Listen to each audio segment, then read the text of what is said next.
pouvons dire très simplement, c'est que on constate que le ministre en charge des Outre-mer et de l'Intérieur a répondu à notre invitation et c'est une satisfaction. Nous lui avons rappelé qu'il n'était pas encore venu en Guadeloupe. Effectivement, et il nous a annoncé qu'il viendra en Guadeloupe 3 jours courant du mois d'octobre. Donc ça, c'est une annonce qui est effectivement digne d'intérêt.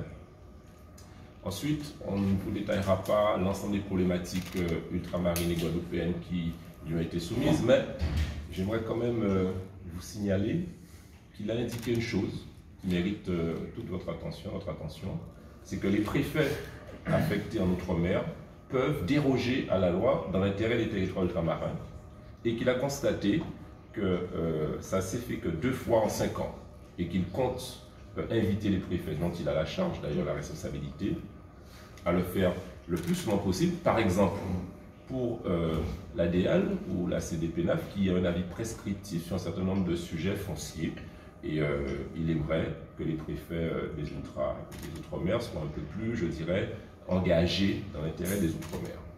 Ensuite, nous lui avons rappelé une chose simple, c'est qu'il est ministre de l'Intérieur des Outre-mer et qu'on a besoin, notamment en Guadeloupe-Martinique, d'avoir nos forces vives ici, retenues et qui y restent. Nous sommes en pleine période de rentrée, ça ne nous a pas échappé, et il y a au moins une vingtaine, une trentaine de personnels qui sont envoyés tels des numéros ailleurs, alors qu'ils auraient pu rester ici parce qu'il y a des besoins ici de personnel enseignant, même de policiers. C'est pour cela que nous avons dit que nous souhaitons qu'ils mettent en place quelque chose qui existe déjà dans la loi, concours nationaux, affectation locale, pas concours national, mais on affecte localement.